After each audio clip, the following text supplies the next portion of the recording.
Welcome to Thursday Night Knives. I'm Bob DeMarco, and with me tonight to talk about all things automatic knives is Bryan, Miss Slicey, Dicey. Bryan, welcome to the show. Great to have you on.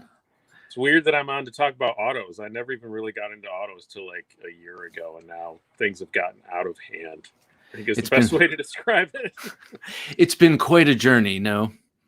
Yeah, it's weird. I had because I live in New York State, so it was hard to get them for a while. But then I was told by several cops and a judge that I'm good to go because I review knives for a living, so I'm okay. So several cops and a judge. Yeah, so now I've been going nuts. People keep asking me, how do you get them? I'm like, yeah, because it's my job. Like, that's awesome. And I live in upstate New York. Now, if I was in New York City, I wouldn't even try. But up here, it's fine. Okay, so as usual, I'd love to start with a pocket check. I want to find out what everyone out there is carrying and what you had on you today. Bryan, what were you carrying? Oh, what I had on me, I just did a live show right before this, and I've said it. There it is. I have the pile of knives. Hey, Ryan. So I was feeling silly today, so I had the Cold Steel Formax Scout. So yeah, and of course a secondary, because when you carry a knife this big, you should probably have something smaller in your pocket. It's just I love the Formax Scout, but it's not good for everything. So what was your secondary carry? The Mini Tough Light. Oh, nice. Yeah, the Mini Tough Light. Now, I've never had an actual regular Tough Light. I've only had the Mini. So. Man, so I only have the regular size serrated. It's a bathroom knife. You know, it kind of sits on the shelf in case soap needs to be opened or something like that. It's a serrated knife in your bathroom. Yeah. Well, you never know, because yeah. Well, I mean, this is actually real. Half of the jams and jellies my wife gets and the products and stuff, they have this like very stout plastic right around the rim, so you don't unscrew it and put poison in there or something. So sometimes just a little something like that to get in there. Carrying my new KMP Timascus Sharp by Design Void. Oh my god. Nice. So that's the Knife Nuts podcast edition. I'm not exactly sure what that means. I mean, in particular, I think there were 5 different Knife Nuts versions, if that's correct. I might be wrong about that. Be interested to find out. Today, I was carrying, at long last, I finally got myself a TRM Atom, and it's such an awesome knife. I really, really, I really, really like Marianne and the company and what everyone has been saying about them, and obviously how she's just great, but never got around. It's not that I didn't get around to it, but anytime I thought to buy one, I could never find one. And then someone offered me a trade, and I took it. And nice, yeah, as you should. Yeah, not the easiest things to get in the world. That's the only downside to them. Yeah, and they seem like that's partly my fault. So sorry about that. Hey, wait, pocket check today. Christensen Misfit. I love that knife. Probably my favorite of your knives, Ryan. But what you were getting at, Bryan, is that you have been such a great supporter of TRM from the start, and probably had a lot to do with them gaining so much traction. Yeah, I mean, it was that was right. That was right when Shabazz and I first started speaking, and he knew about it, and he told me and said, hey, you should check. I've got one of these coming. I haven't seen it yet. I think it's going to be amazing. And I think we put our videos out pretty close to each other, within maybe even the same day. And with the Neutron. And that's when things went kind of nuts. I'd already gotten a Viator, so I already knew I liked it, but I didn't know the Neutron was even coming, that there was a locking version of it coming. The Neutron the Viator is basically Neutron, but it was a slip joint. And they've discontinued it now, but a very hefty slip joint. But I liked it, and I thought it was cool. And then that was one of my biggest videos I had. And then he warned me about the Neutron, and I got on the list. And just to dispel any rumors, Nick and I do buy our TRMs. We don't. A lot of people think they just give them to us, but they don't always like it when we review their knives. So because they sell out in 15 minutes. So so sometimes hey Jack, like they have 2 new models coming out this year pretty close together, and they coordinated that I get one and Nick gets one, and they won't let me buy the other one because they don't want us to both review them. So we got to choose which ones we wanted, and that was but I still have to buy them. That's kind of an honor, man. I mean, that you are a true influencer, as they say. That was the biggest compliment I've ever gotten since I started reviewing knives. Is Marianne told me that when I review a knife, I'm half as bad as Shabazz. That's awesome. So I was like, I'll take it. That's where Jock had his Super Freak and his CRKT Pilar red slip joint. That's right. They came out with the sort of European legal. I haven't seen that Pilar. I think Jock. I think he posted a picture of that on Instagram today, if I'm not mistaken. Where's that at? I want one of those.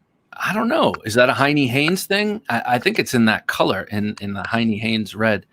Just Greg says, went with my GEC number 38 and my Leatherman wave today. I have a 38. It's the one with the muskrat clip point blade. What a cool knife. I don't carry it that much, but I haven't been in a slip joint phase recently, but might be headed back there. I'd love to have some GECs, but every time I go to grab one, they're always gone, and I kind of just got done trying. Are you a Stag fan? Hey, Joe, how you doing? Joe had a Tucson Ts 191. Not sure what that is. Oh, well, if it's the one that you've been posting a lot of, that's a cool knife. What a good word. I love your faces. Hey. Yeah. Which one of us is the girl? I don't know. I think definitely Bob's the girl. Probably. I have my glorious new mountain man beard. So. Yeah. You're looking like a Viking, man. I'm loving it. Hey, Dave, how you doing? My wife won't let me shave it, so it's here for a while. Oh, smack.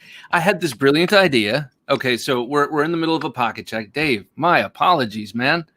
Wow, we're in the middle of a pocket check, right?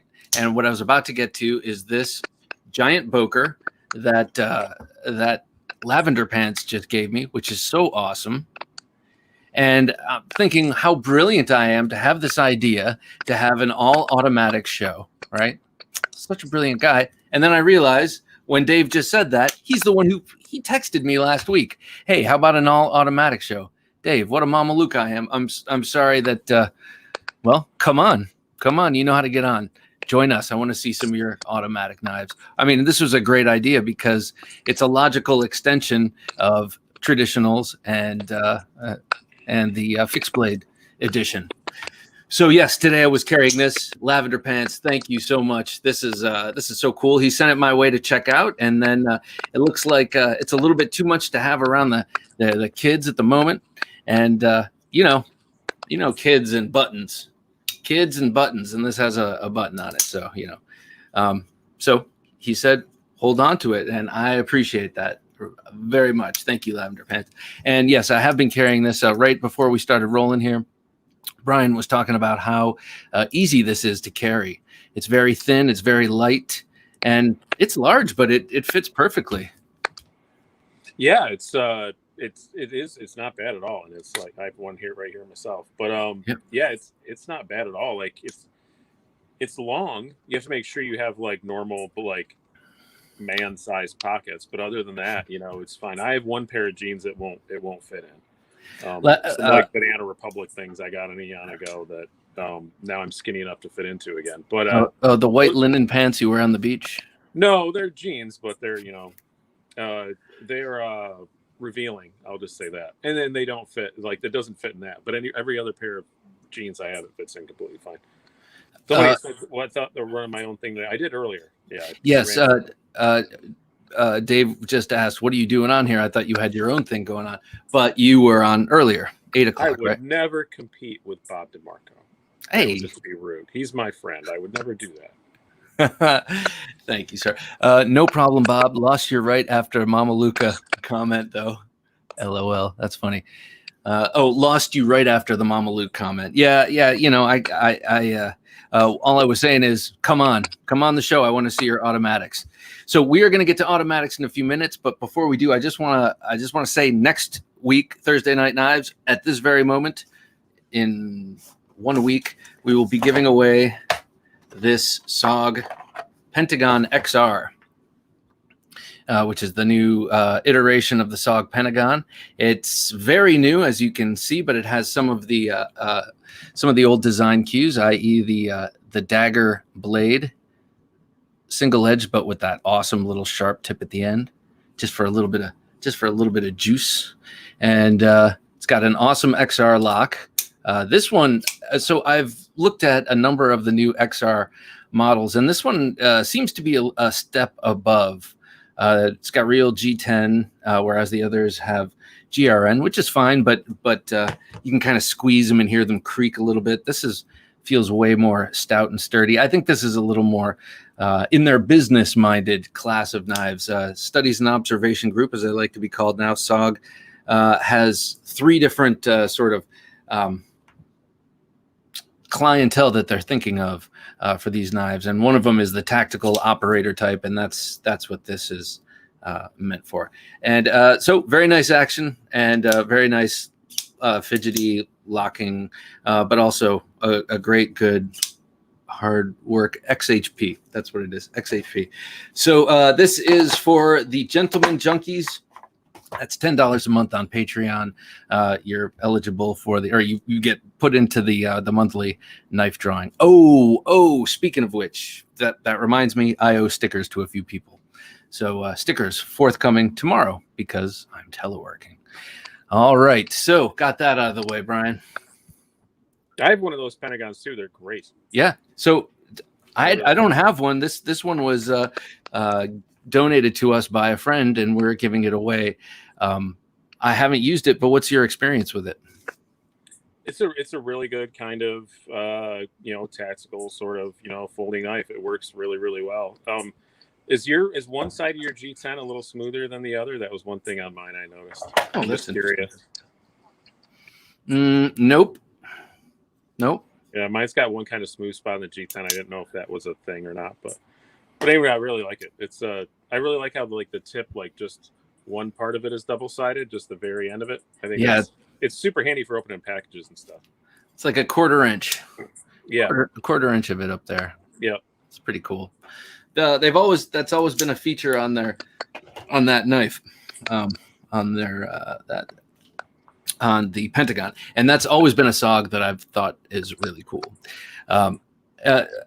We're talking about new knife acquisitions. We're talking about automatic knives, and before we get too deeply steeped in automatic knives, I just have to get one purchase out of the way that I have to show everyone, and it falls into the category of, was that really necessary? And well, yes, spiritually so, but in every other way, no. But I thought that this was out of production. I thought this was something I couldn't find. I found it in the exact configuration I've always wanted it in, and so I got it. And that is the Bark River Shining Mountain Bowie. If I had an applause button or an ooh and ah button right now, we would be hitting it. But this knife, especially that blade shape, very much reminds me of the blade shape of the knife that Brad Pitt carries in Inglourious Bastards. He has this Shining Mountain Bowie. Now, I don't know the story behind the Shining Mountain Bowie, except it's a Bark River Bowie, and they have been doing a bunch of them recently over the past for a number of years, where they're going into they're making historical patterns, different historical patterns of Bowies. Quick in and out. Wanted to say, gonna watch tomorrow. A little late night grilling with a ProTech. Right on. Late night grilling with a ProTech. ProTech represented right here. Thanks for dropping in, sir.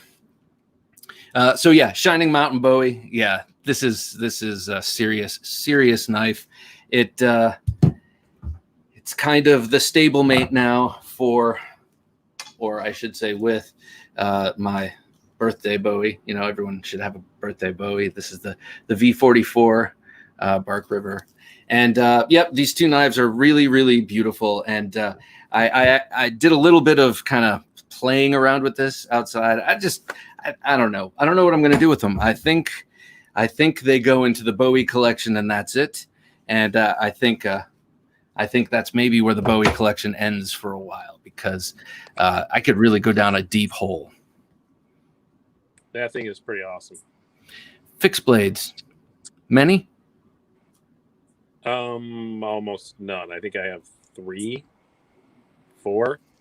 Yeah, I've got a couple of Sogs, White River, and one that somebody sent me. I can't remember the name, but it's like some super ultra tactical fighting thing that mostly just stays by my bed. I just never really been. I just never really been a fixed blade guy. So yeah, I like the mechanicalness of folding knives. That's one of the huge appeals to me. So I think that's why I'm more into folding stuff. Yeah. Benny says he's into the Pentagon XR. It is a very cool knife. And I don't know what you mean. Something very not just in the design and the execution of putting something like this together, but also just the feel of it and the handiness of it. You know, I'm not carrying that big thing around with me. I'm sorry, what was the last comment, Jim, from a glitch in the matrix happening? Yeah, mine on my screen here, it went back to a previous video. Oh, that's weird. And he just said Bob is lying. Looks like it's back now again. It was weird. Yeah, you went back to the atom for a second. Oh. Well, I just held the atom up. I'm watching on the corner of my eye. So, and I have this stupid insect over here that is driving me insane outside my window. Can you guys hear that? Yeah. Yeah. What the heck is that thing? It's a nagging cicada. It sounds like a cicada who's kind of lost the will to do the full song, and it's just like, it's so late in the season. Can I just do this? I'm gonna shoot my window with a Nerf gun. That'll start it up. I always have a Nerf gun by my bed because the rule for my office is if you open my door without knocking, you get shot with a Nerf gun. Oh, that's a good rule. I think we'll have to implement that in the DeMarco household. Hey, Dave, how's it going, sir? Hey, Bob. Hey, good to see you. Hey, Brian. Hey, Dave, how's it going? It's going good. Good. I apologize for putting you on later than you really were. Oh, yeah, right. 9 o'clock show, Brian. Oh, yeah. No, I went on a little early.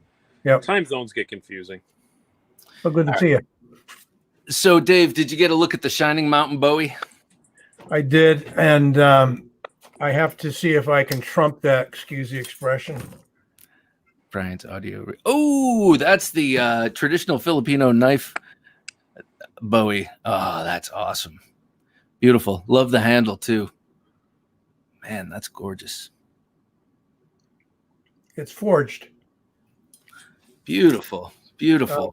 D2 1095 blend. Very nice. Yeah, I've been curious about that. There's about an 11-inch blade on that sucker. It's a real big one, I think. Yeah. My tape's in the other room in the studio, but I think you're about right. Yeah, I remember thinking, wow, that's almost a short sword. So, Dave, this was your idea to have an all-automatic show. What is your favorite automatic? And I was almost late for the party because I kept pinging your channel to see if you were up yet, and you didn't have an advertisement yet for this. So I said, no Thursday Night Knives. Always. It's only happened once, I think. Well, my recent favorite is this Hogue Sig Sauer. Ooh. And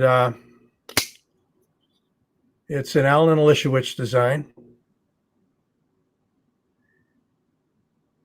That's beautiful. And the only thing that bothers me a little bit is the clip at the pivot, but it's a deep carry and it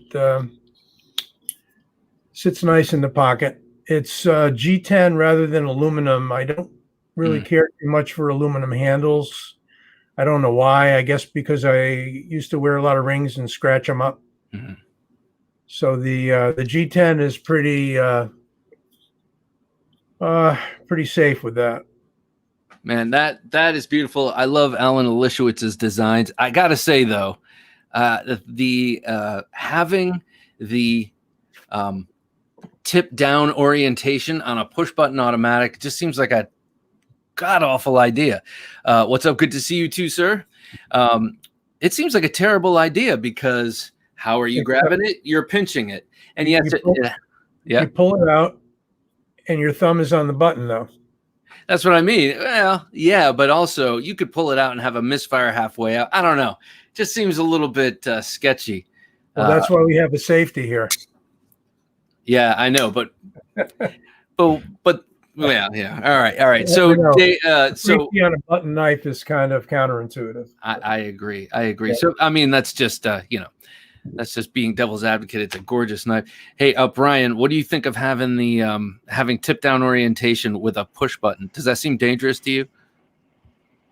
I mean, like you said, there's a safety on it. I mean, that's the only time I think it's worth having a safety on autos. I think the safeties are kind of annoying usually.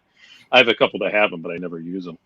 But yeah, I mean, as long as it's got a safety on it. Does my mic sound better now? Yeah, that does sound better.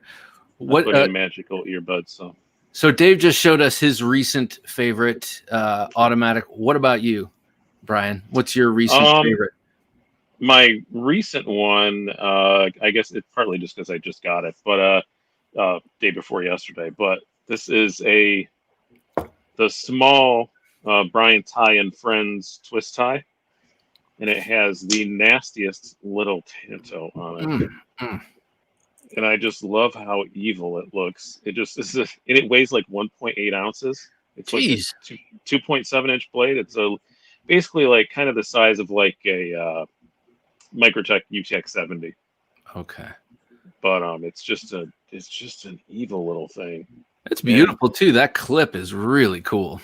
Yeah, the clip is great. And honestly, I'll say at Blade Show last year, I walked up to the Bryan Tie and Friends booth and intended to buy a full size twist tie. And I don't remember why I didn't. He either didn't have the configuration I wanted or something, or I just wasn't into it. But this thing is great. I really like this a whole lot. And this was planned on to be like a catch and release. Just check one out and maybe do a video, maybe not, and get rid of it. But no, I think this one's sticking around for a little bit. Staying in the stable. If you open that up and then put the edge on the top and hold it up, like flip it so that the edge is pointing towards your ceiling. It would make a really cool Warncliffe too if you sharpen the other side and kind of you're right. Yeah. Reground it. That's a cool beautiful double edge. Well, everything looks like a Warncliffe to you. I know. It's true. Even this dagger. All he sees is Warncliffes. Yeah, because I have this dream of not dropping them. This is the Troodon. This is the non-combat Troodon. I thought when I bought this, I thought I was buying a combat, which is the big one, the 4-inch blade. And I didn't read carefully enough. I wanted to jump on this deal so quickly before, all the other people on Blade forums were going to snatch it up. And I, sent all this money, and then I got this, and I was like, oh, I thought I was getting the big one. But this is really sweet, this little thing. Yeah. It's not that little. Yeah, well, 3 inches. 3 inches, pretty little. That's a grail. Was that the one with the spring sing? Yes, but I got rid of that. It really worked out. I just sort of drowned it in hops number 9 gun oil, I think it was, and just over time, over about a week, and then it's been perfect ever since. Watching on my TV and commenting on my phone. I ordered a new Microtech today. Actually, it's funny that you asked me. It was like literally 20 minutes after, or 20 minutes before you texted me that I ordered another automatic. So this is my UTX 85, and it's going away. I'm going to be selling it because I found a bounty hunter. So I'm getting the bounty hunter one. I always wanted the bounty hunter one. I'm a huge Star Wars nerd, and it's a Tanto, and I love Tanto, so I'm getting a bounty hunter Tanto with the apocalyptic Tanto blade on it, and pretty excited about that. We're talking Microtech. Oh, the Dirac. Yeah.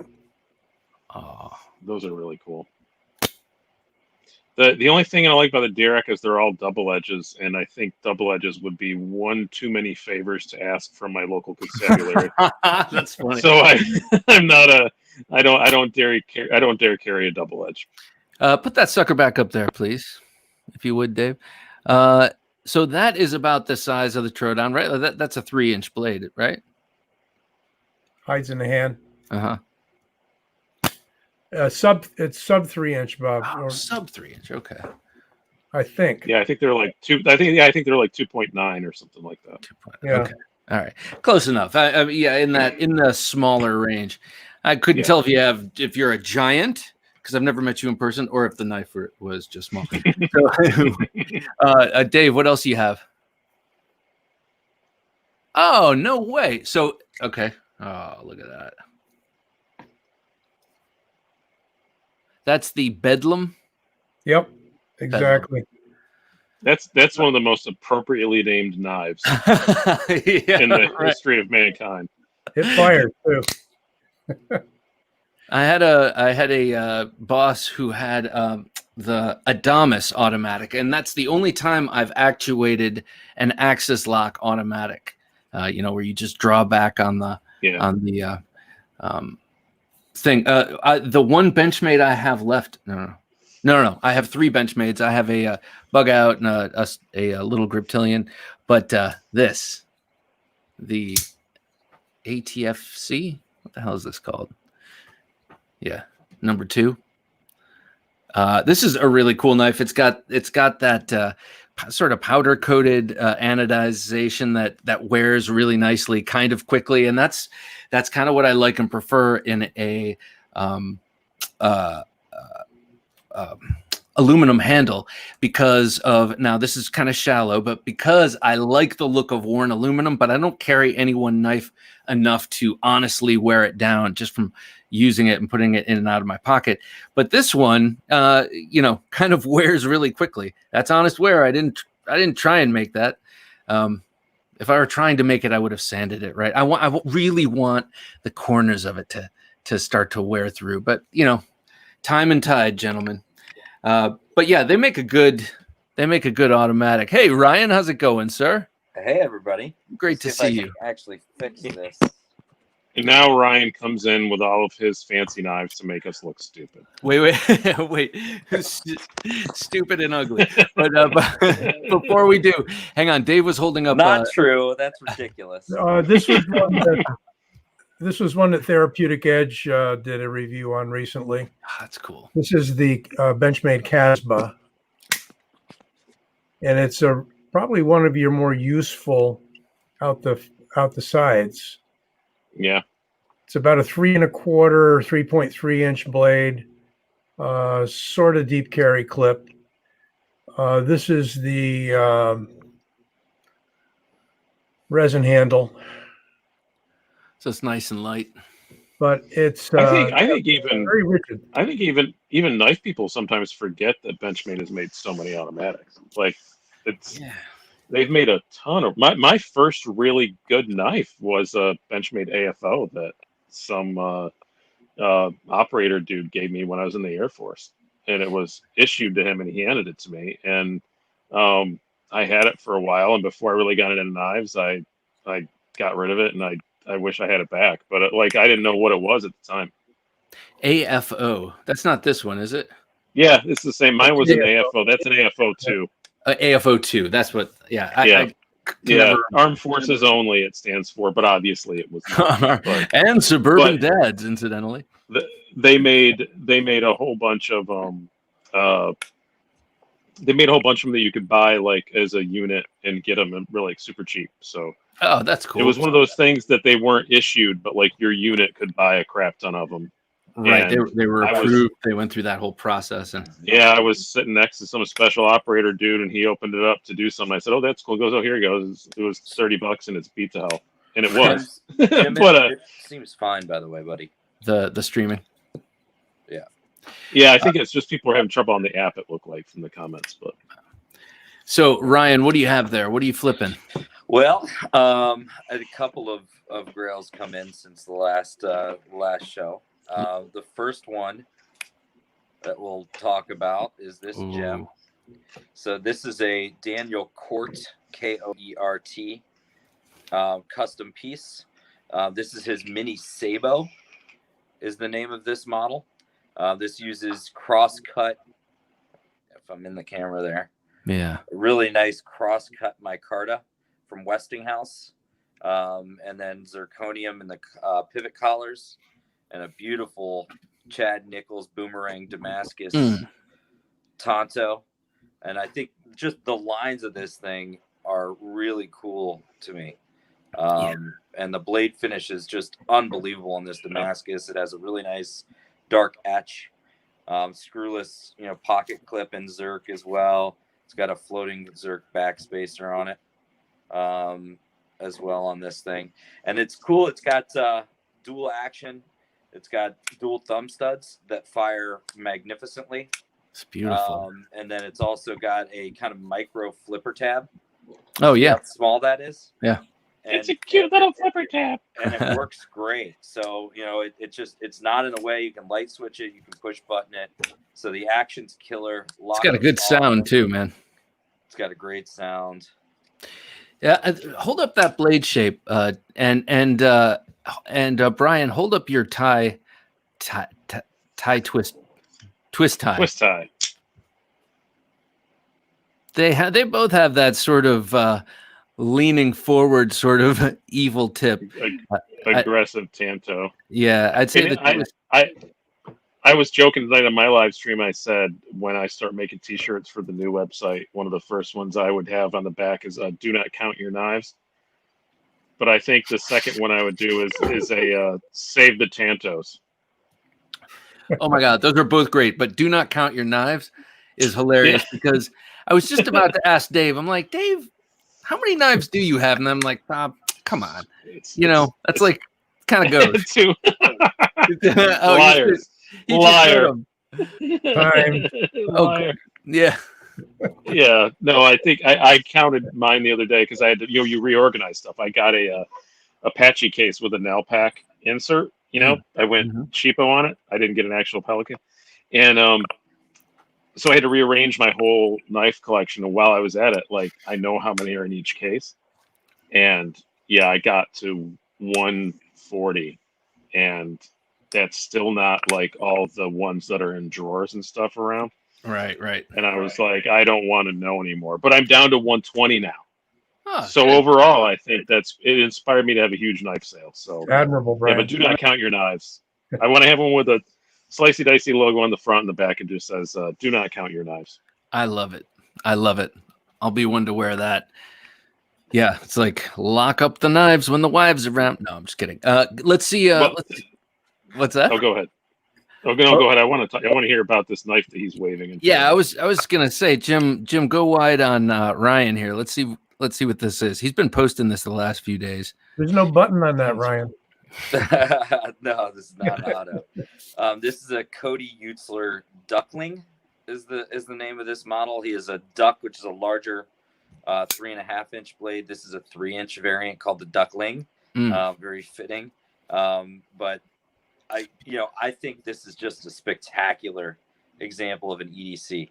The size is just right. This is a micarta bolster lock. He uses natural micarta on this. I like the orange. He does an orange peel finish on the titanium for the clip, the pivot collars, and the back spacer. And I just think that light kind of color against the natural micarta really pops.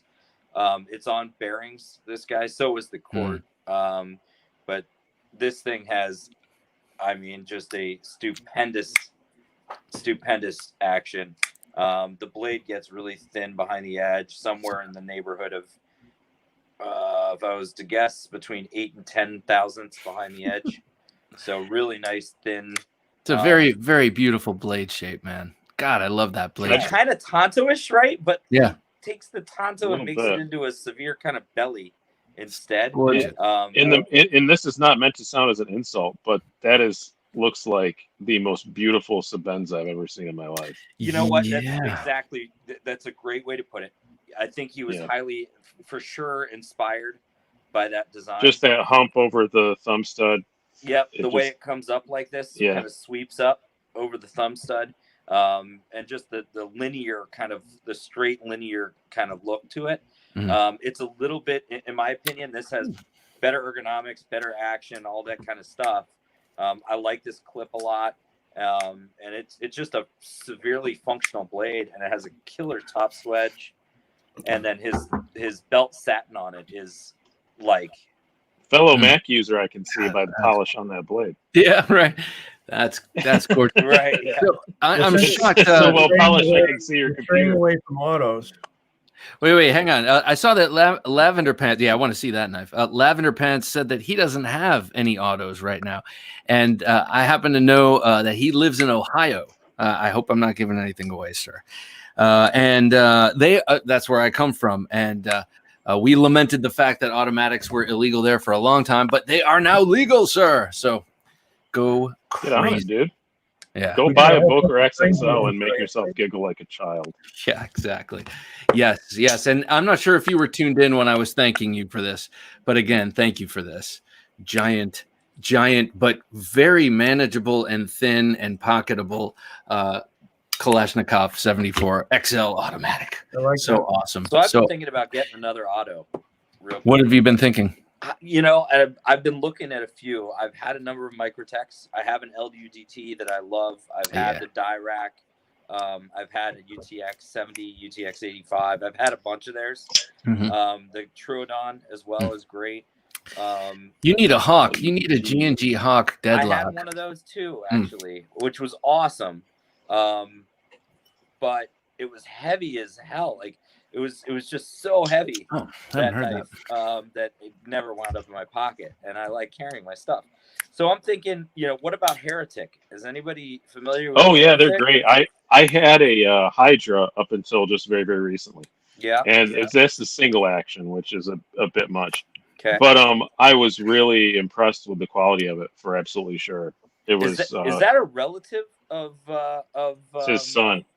Okay, it's Sean Marfione. I think so. Yeah. Okay. The single action that's automatic. not who I dealt with there, but yeah. I also like the tie, cock them and all that stuff. The new tie knives, the tie twist tie OTFs. Yeah, that's what I've got. The mini one. That's what we've been talking about off and on. Yeah. It's not bad. I don't think the blade play is any worse than a Microtech. Okay. Like, that's what nobody likes to talk about with OTFs is they always have blade play except for the Hawk. That's the only one that is currently remotely available that doesn't have any play. They're all going to have a little bit of play. It just depends. My LUDT did not, but it's an out the side. No, that's an out the side. Out the sides front. Don't. Yeah, out the sides don't have play, but out the fronts always have a little bit. Who was the maker, Bob, you interviewed that made the out the front with absolutely no blade play? Those were the Hawks. Grant and Gavin. Yeah. Just Greg says anything over 2.5 inches is illegal here in Massachusetts. Most of California legal autos don't really tickle my fancy. Yeah, I agree, especially when they have the large handles with the small blades. So for the moment, I'll stick to my traditionals and manuals. Well, I think that's a safe bet. Check this out. So oh, go ahead. I'm sorry. I was just gonna say, I did a glass breaking video where I tested glass breakers on my knives, and man, I hit a wine bottle with this a couple of times, and it really mangled that sucker up. It worked though, broke some glass. That's some thick glass. I mean, wine bottles. Yes, it is. It was an unfair thing. First, I did a thin sheet of tempered glass. And then, I wanted to test the rest of them, and all I had were liquor and wine bottles. Not like all I had around were liquor and wine bottles, but really, that's pretty much all I had. Surrounded by liquor bottles, and I just started smashing. I just grabbed one. I had a Protect Arc form, but it was thick at the edge, and I didn't care for it. My local knives are yeah. Oh man, the arc form is thick behind the edge because arc form wants it to be. That's kind of a thing with Protech is if they do a collaboration, they stay very faithful to what the designer wants. Like the Ferrum Forge Mordax is pretty thick behind the edge. Because that's what Ferrum Forge asked for. So they're very, very faithful to what the designer wants. Dave, you were holding something up before. Was that an auto, or is that I got this in recently. I posted it on Instagram. This is the new Tucson Ts 273. That's a pretty wicked looking Bowie there. You need sunglasses to look at the handle. Oh, that's sweet. That is, man, You got some nice detail work on the handle. something And about this is their a- knives, man. This is a sub $100 knife. Ah, geez. That's okay. So that's what it's like. It's like Trader Joe's. All their food is delicious, I think, and you try a snack from there, and you can't stop. And I feel like there's something suspicious about that. What are they putting in this snack? It's like those Tucson knives, man. How did they get that? You know, for under $100? It's pretty nuts. And the Tucson fans are Loyal. rabid. They're loyal. Yes. Loyalists. I've almost stopped reviewing them because of the fans. Because every time I review Really? one, if I seriously, if I say one thing remotely critical, I get jumped on. And usually, if I review one, I get told in 5 comments that I got the wrong one. Well, there was But the guy. you can't keep up. It's impossible to keep up. They come out with I know they have 5 a models a designer. week. They have a designer by the name of Jelly Jerry or Jerry Jelly. Yeah. Yeah, Jelly Jerry, yep. That's pretty Jelly cool. Jerry.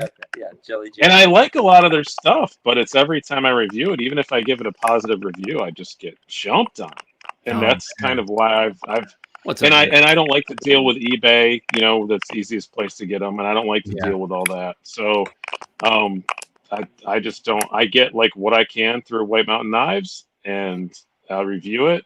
And if I get jumped on, I get jumped on. But yeah, man, I don't know what it is about Tucson's, man. They put something in the box.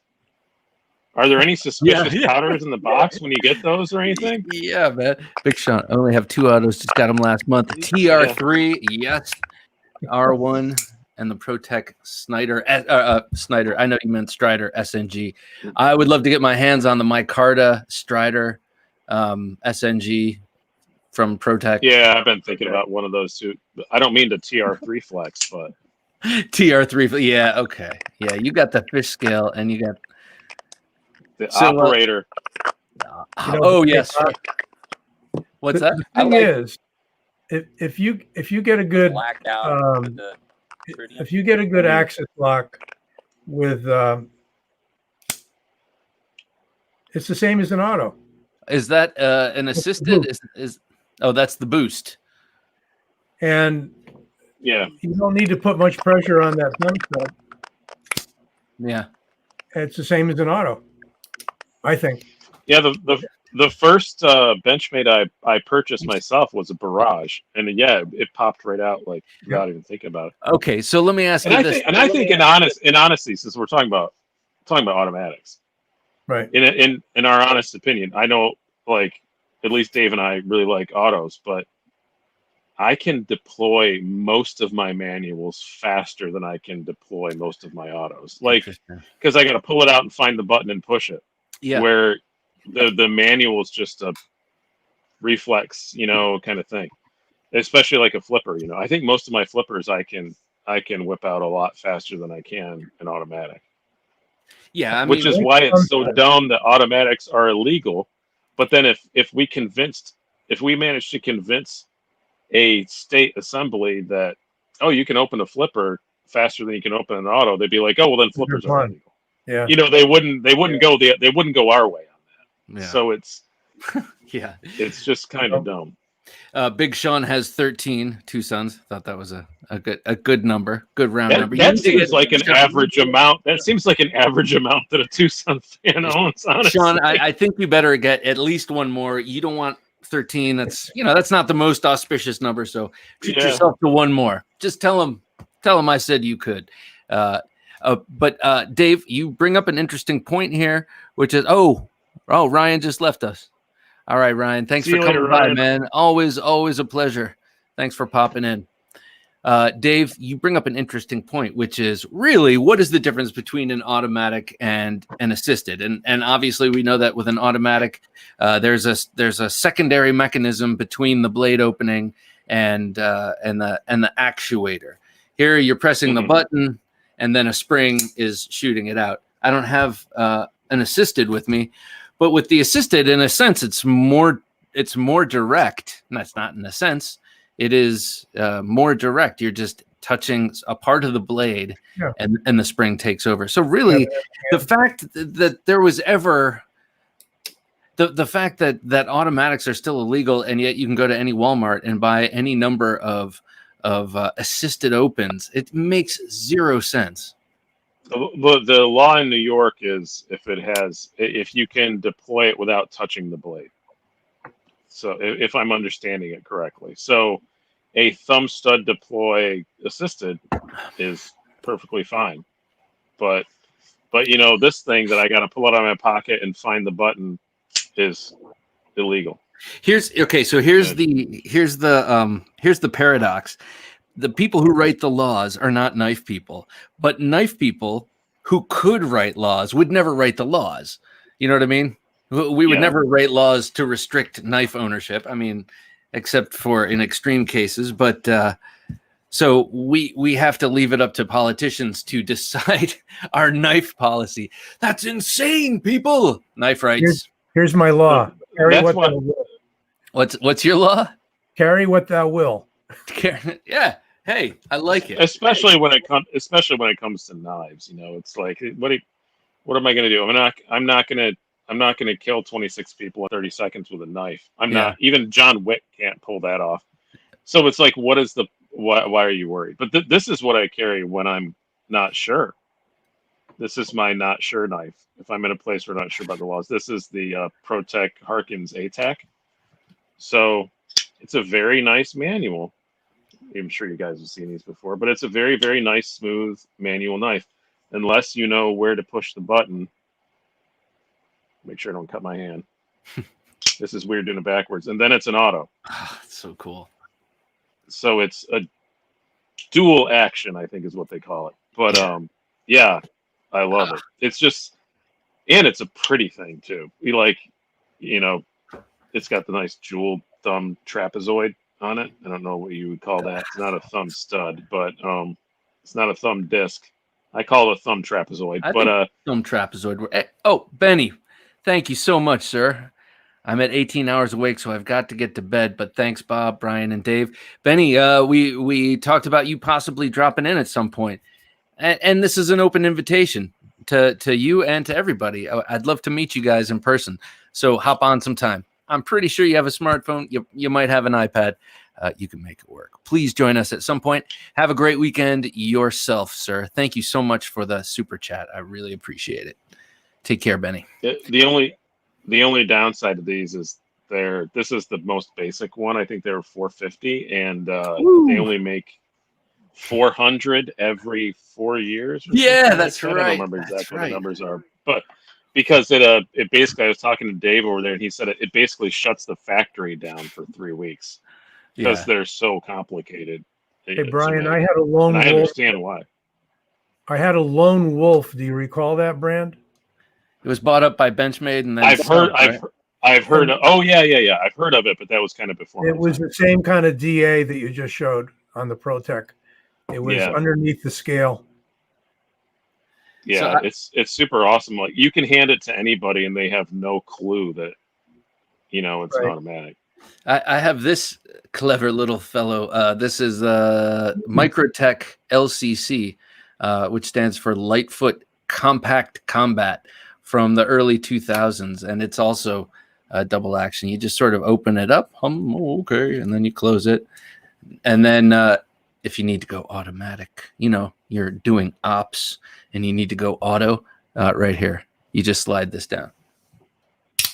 So it's like a ProTech Magic and a manual put together. Yeah, it's one of these. The Magic does the same. Double action auto. Yeah, beautiful. Bolster slide. I was just thinking of that knife, Bob, because I had one and sold it. Oh, I was really? just thinking of that knife. If I was ever in your home, Bob, that'd be the first knife I asked to play with. Oh yeah. Oh, if you want to borrow it, I'll send it to you. I'll loan it to you. And Bob, that was I love Microtechs, and that just looks super cool. It is. That was the Lightfoot design, Bob. Yes. Yeah, Lightfoot Compact Combat. I told him that I had this, and he's like, that's a sweet find. I don't have one of those. I'm like, so hey, but right here, micarta, this beautiful old brown micarta, man. I love it. I've seen a lot of these with the carbon fiber, which was a pretty new material, and not new, but new in knives. when they were making these in the early 2000s. So They I've made seen a them number with of wood. those, but with the micarta, it's a real joy. What's that? They made them with wood too. Oh, ooh, nice. Hilltop says, man, Dave is a knowledgeable man when it comes to sharp toys. He is indeed. He's been around the knife game. You can tell when he speaks. BJ? That's funny. He's had at least one of everything through his hands. Bob, you did a super job on my Tropin. What's that? The Spyderco Tropin. Oh. BJ did the mod on it. So is he the guy that fixes them and makes them proper knives? Yep. And also the Yo Jumbos. He put a mirror edge on it like nobody's business too. Do you have it close at hand? It's upstairs, so I don't have it. Well, why don't you go get it if you can, and then we'll show off Hilltop's work, Mr. Hill. What's yeah? While we're on the subject of silly bokers, see, that's the thing I love about the Kalashnikov. Like, you have the XXL. Have you ever had any other Kalashnikovs? I had one, the dagger, regular size dagger. Ground blade, and it was desert, and I gave it to my wife's cousin. Yeah. What I like is that they like Boker as a company isn't normally like this, but with the Kalashnikov line, they do not take themselves seriously, whatsoever. Yeah. And like they did the Desert Warrior, which looks like a cupcake. I love that. Which is, I want one so bad. Somebody gave me one of these because they know I was in the Flying Tigers. Right. So I've got this. The Warhog one with the so cool, man. They don't call it Warhog. I can't remember what they call it, with the red clip. And it's like, I never carry it because this is a $40 knife. I'm sure that coating is not amazing. Right. So I don't use it on anything because I know it would get scratched up. But it's just cool that I just love Kalashnikov, and they all come in a case that looks like an AK-47 clip. Do I have one near here? I just put mine away. I don't. I actually just put mine away too. Yeah, but it's just, I just love the fact that Kalashnikov, that line is just, they just play with it. They're aware that they're cheap automatics. They may not even last that long, but like the steel's okay. Yeah. And as far as AUS 8 goes, most of them are AUS 8. I believe this one is AUS 8. I don't think what's the XXL? Yeah, the XXL is D2, isn't it? Yes, it is. The funny thing is, no, go ahead. But they just screw around. Like, it's just like whatever crazy thing that somebody can think of. Like, I love the Desert Warrior. Just the Desert Warrior. It's got a great pun, and the way it looks, it's just hilarious. I just love it, and I feel like that's an automatic that you could carry anywhere, and a cop would never give you a ticket because he would just be laughing at it. If you pull out this pink and it's called the Desert Warrior. Yeah, they would. Well, to your point about not lasting forever, someone, I don't remember who it was, put up a comment earlier about how their Keyhon busted, and I've always thought, or the spring in it, I always thought the Keyhon was a really cool design. It's a Burnley design, and just a really cool looking thing. Not exactly my size, but to your point, you pay $40 for an automatic, it might go. So Dave, thank you for running to get the Tropin. Let me see that sucker. So here is where the problem was with the Tropin, that you had exposed blade right in where the compression lock is. So what BJ did was put a usable choil in that area instead. Oh, man. Why didn't they just do that?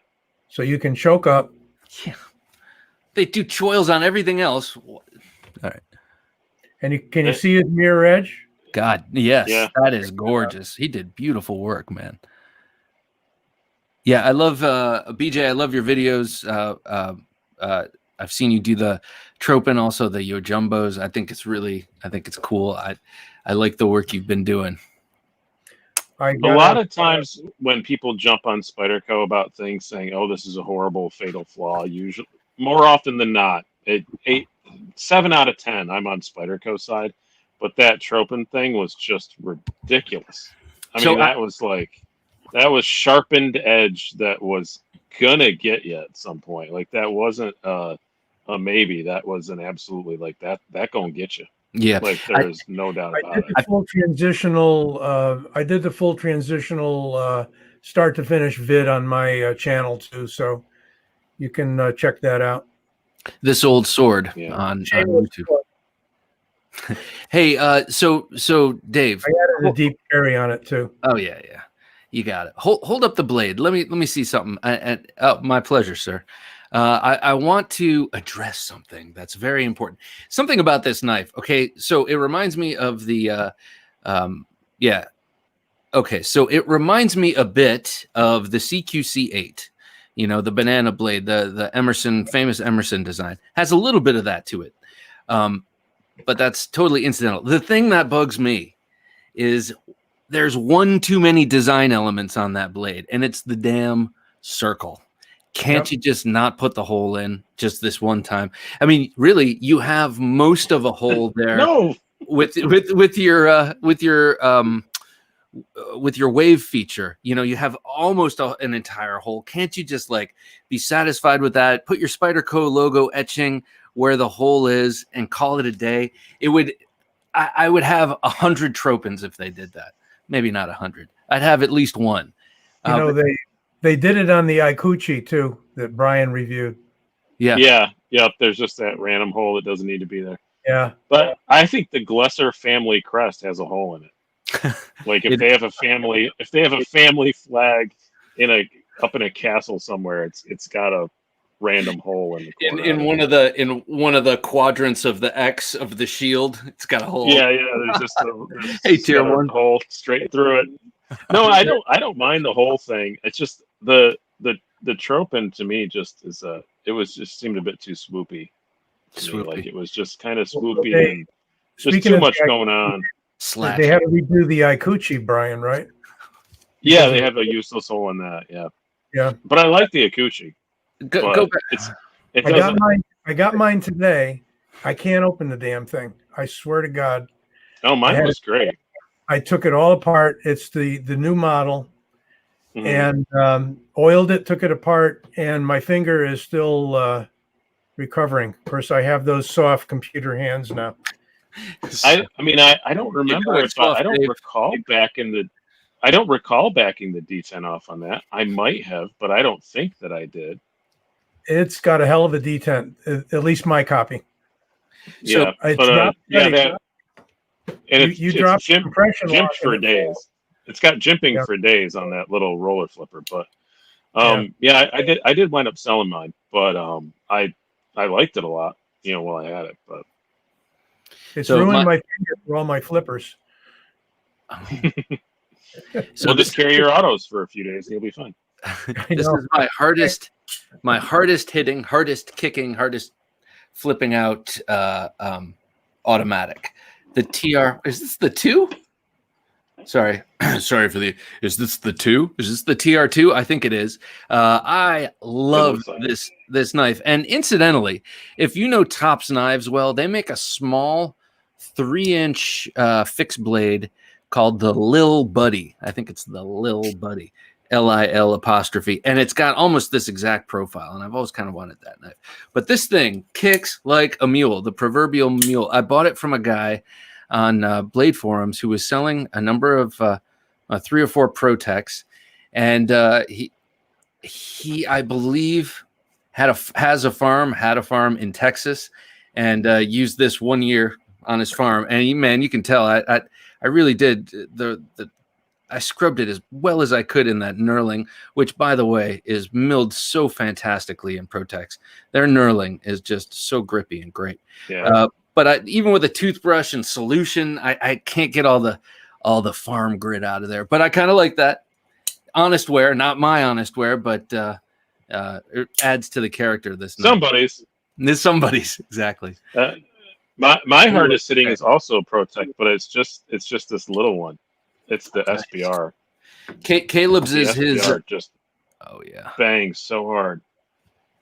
Hey, Jim, put that Halo right back 6. up. Halo 6. Okay, yeah, That's a big. I've never had a Halo before. I really need to. That's the single action, right? Yes. Yeah. Single action. Yeah, my Heretic single action was my hardest hitting until I got rid of it. But yeah, that Heretic was like, holy crap! That the single action is just bang. And I didn't know until I was on your show that one time. Somebody told me to check. Yeah, if you have a single action OTF, they don't jump off the rails like a double action. Like a double action, you can open it into your leg and it's just going to prick you and it'll jump off the rails. Yeah. Yeah. Single actions, no, they don't do that. They just keep going. Yeah. And somebody said that, and I was like, what? And I held up like a roll of like a duct tape or something, and I was like, oh no, yeah, that'll get you. Yeah. So if you have a single action, keep in mind that will cause damage. Yeah, don't try and do the parlor trick where you take your automatic and you put it up against someone and you do that, because it will breach the skin. So your SBR is hard firing. I have the old well, it's not that old, but it's it predates the SBR by a couple of years, but it's the same design. It's the Rock Eye. Less George. Yeah. I'd love to get one. I'd love to get my hands on one of those. Yeah. If you ever decide to sell that, give me a ringy dingy. Okay, you got it. Yeah, the Hydra is a hammer. It is for sure. So, and an interesting look that the Hydra looks like a cartoon automatic to me. It does. I wish I still had it. Like that was kind of one I sold to pay for some other stuff for the channel, but it was one that I never carried because it was just so big. If they made a Hydra like 3/4 scale, Hydra, but I really want to get the Manticore, their double action one. I really want to try that out. But they have some Manticores that look fantastic. But man, those you think Microtechs are hard to get your hands on. Manticores, you got to get you have to be like that, or they're all gone. So Manticore, wasn't that the beast in Jabba the Hutt's little pit? Or is that you're a Star Wars guy? You should probably. No, that's a Rancor. Rancor. And isn't there a knife called a Rancor? Didn't someone name a knife after that beast? If not, they freaking should. They should and probably will. Put it together with a miscreant. Yeah, exactly. And then you could get a really slow firing, a really slow firing auto card called the Sarlacc. Because the Sarlacc took 1,000 years to digest you, so you just had like a really slow firing automatic that just was like. Yeah, that would be awesome. Oh, dude, I think that's a great little meme for you, BJ. Thank you so much. Can you imagine the engineering required to make it open slowly? It must be so much more engineering than making it open fast. It also costs 1,000 years to pay off. Thank you, Hilltop. Thank you. BJ. I really, really appreciate that. Stupid auto laws in VA. I'd have more than 2 or 3 if I didn't live in the state. Well, funny you should say that. I'm curious where you are. But yeah, Virginia, I guess you can own them. You just cannot carry them around. But every once in a while, I might find myself carrying one. But I wanted to say thank you so much for that super chat. I super appreciate it. That's really, really awesome. And also, well, yeah, Virginia's pretty much doubled down on their auto law last year. So, hey, Jake, how's it going, sir? We're talking auto knives for the next 10 minutes or so. We are gonna have to do a knife fight, but we're not quite there yet because Dave, you were holding something up. What was that? This, as far as I know, is not a knockoff. So I don't want to offend anybody who doesn't like knockoffs. But this was from a company that was making them for a couple of years, called Mountain Forge, and they were selling them out of Utah. And the parts were coming from overseas, and they were assembling them here. And it fires, I would say, as well as a Microtech. That's pretty cool. It's got a kind of a cool story too, and a little bit rare. So I had a weird brand like that too. I had it was a Spartan, but not the Spartan that we all know. Mm-hmm. It was like a different company that said Spartan something on it, and I got one of those at a knife shop here in New York. But you can only buy it as a kit, and you had to go home and put it together. and it worked really well. But yeah, I didn't keep it very long. So BJ, we're in VA also. We're on the exact opposite end of the state. But it'd be cool to meet you sometime, or to send some business and to keep it right here in this state. I am planning on getting a Yo Jumbo at some point, so I might just send it your way for your treatment. Especially, I love what you've done with the handle. My smallest automatic, this little sucker. Holy mackerel! I love this little beast. This is the Kershaw launch, I think number 9. It's a 9, yeah. It's a 9, yeah. God, what a beautiful little knife this is. I love this design. Jake says, in California, it's more illegal to carry an out the front than it is to carry a firearm without a permit. That is insane. Yep. That is insane. And in some states, you'll lose your permit if you're caught with one. Oh, jeez. I'm in the same boat here in PA, but that's why it didn't stop me from sending to you. Look, man. Hit me up anytime. Awesome. Will do. Look at how gorgeously cool and small this is. Love it. Yeah. I think I don't know. I think if you're sensible and you're not harming anyone and you're not doing something stupid and out, stalking around with them, just be cool about it. Yeah, exactly. And probably don't carry it if you have run-ins with cops and stuff, So let's see what you have there, Brian. I see you holding up. This is the Launch 11. That's cool. Which I think is maybe now the biggest launch they're currently doing. I know the Launch 2 was big, but like a normal size knife, but I don't think they make that anymore. I'm not sure. But I had the Launch 9. It was really cool. But yeah, this is just slightly larger, and it has a giant hole in it. But I love the 11. And hey, what's up, OCD? I think it's sub 100. It's like either sub 100 or right above 100. And that's a 3-inch, right? 3-inch blade. Yes, and I can't remember the steel on it right now. Oh, it's 154. All right, guys. So the only thing I like that 154 that Kershaw does is they I like 154 too, but they put auto right on the blade like wraps. It's like, just don't put that on the blade. Why don't you just put potentially illegal right here, and we'll all be because if I open it in front of somebody, out the side you can just open it like that, and they don't know that it's an auto. Like exactly. It's just like, don't put auto right on the blade. So I want to ask you guys this. So we're gonna head into the knife fight shortly, but but before we do, if you had to get rid of all your automatics and keep one, I know that's kind of a nerdy question, but which one would you keep? Oh, I know what it would be. I had to reach behind me and get it. It'd be a Newport. The Newport. That's been your long time fave. Nice. This is my second one. I just got a fancier one, but yeah, I like the Newport a whole lot. It's just. Did you get the one with mother of pearl? Classy look. No, it's natural aluminum with carbon fiber. And it's not that fancy of a one. It's like mildly fancy, but it's S35. It's just I like it as a knife, and forget that it's an automatic. It's just a great freaking knife. It's just a very useful EDC size. It's great. Dave, how about you? Dirac. The Dirac. How many autos would you say you have? Probably only about, including some SOGs, about a dozen. Okay. All right. That's the nice thing is that'll fit right up in the pocket. Oh, nice. Nice and light too. That may be the only category, Dave. I think I am tied with you. I think I also own about a dozen. I think that is. I'm quite proud of that. Actually, I'm gonna sleep tonight feeling about like, well, at least I have as many automatics as Dave.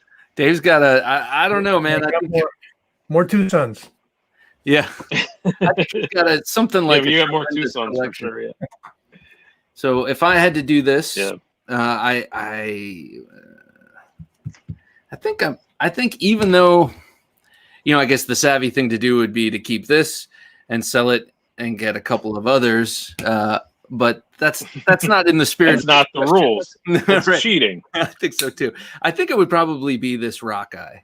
Their rock eye. It was my first, and I'll always remember it for that. No, but I really I've heard those are amazing. I've never handled a full size rock eye. they are quite cool, man. I like them a lot. And then of course I have this, which I'll never get rid of because it was a very generous gift. Thank you again, Lavender Pen. 12 that he remembers. Dozens that he forgets about. Yeah. Yeah, he's gonna email me later and be like, "Oh wait, no, I was wrong. 13." Yeah, right. Yes. Might be 13 tomorrow. Right, exactly. Right after the show. Get on. Well, I have my 13th on the way, but I have to sell it. I have to sell one in order to pay for it. So what is it? Can you tell it? The bounty hunter. Oh, the bounty hunter. Yeah, the bounty hunter. Yeah. I'll make that my 13th. Oh, yeah. Well, it's because it's assisted, man. May as well be auto. All right, guys. Knife. It's the 0770. Yeah, that's a classic. That's a beaut. She's a beaut. All right, knife fight time. Out the front versus out the side. Out the front versus out the side. The Benchmade Auto Bedlam is, what did that say, Jim? I'm just curious. Is a fantastic knife as well. Yeah, and just scary as hell. You pull out a Bedlam and it flips right out like that. Yeah, I mean, that's just an intimidating knife. All right, so I'm happy to be in the debate, or who wants to do this? Anyone interested in staking? Okay. All right, Dave. Brian, would you like to officiate? I'll bow out. You okay? All right. I'll officiate. I'll officiate. You stand between us so we don't, like. I have my opinion though, so I might be a biased judge. Okay. All right. So now who gets what? You get to decide who defends what. Let's do I'm gonna make it difficult because I know that Bob, you have almost no OTFs, so you get to take OTF. Okay. And Dave, you get outside. Okay. Who's first? Oh, I got to pick that too. Yeah, What else I got to do? I have to do the whole thing myself? What the hell? You're in the middle, man. Bob, go first. I'll go first. Okay, and I'm gonna look at my watch and I'm gonna stop before a minute and a half, starting in 3. I got you. I'll tell you when to stop. All right, thank you. Out the front automatics. Well, let's talk about automatics first. Thank you. All right, ladies and gentlemen, I'm out. No, sorry, I probably just woke up the kids with that. All right, so out the front automatic knives have a distinct advantage over side opening automatics in a number of different ways, and I'll catalog those in just a moment. But I want to say that chief among all of those is the emotional connection. I know you're all scoffing now and you're saying he's got nothing if he's going straight for emotions, but what I mean by that is there is something like directly intimidating, kind of like spotting a poisonous snake, when you see the blade shoot out the front of an out the front knife. Also, out the front knives allow for more daggery type blade configurations, and that can add to menace as well. So I will continue by saying that if you find yourself in a position where you cannot open your knife because you're actually, I'm gonna scratch that argument and double back. This isn't going well for you, Bob. Oh, man. So really, in conclusion, I'll say that out the front knives are just damn cool. Your time is thankfully up. Oh my God, that was not your best performance. I've seen a lot of these. So Dave, just say something. I'm going to decimate you now, Bob. You're gonna have to work hard to mess this up, Dave. Okay, so the out the side auto can have a wider blade and a more useful blade, such as this one from Benchmade. Whereas out the fronts are constrained to a longish, narrow blade of limited usefulness. You can also set up many out the side knives, such as the axis lock and other spring-assisted knives, to be auto knives, and very often the manufacturers can double up, such as Hogue, by having a button lock with or without an assist. So it can be an auto or not an auto. They also look more normally like a manual knife, so they draw less attention even when it's in your hand. I would say, all in all, there are more out the side autos than there are out the front autos, so you have a wider choice. I rest my case. So I kept track, Dave. You won at 11 seconds, so it's already.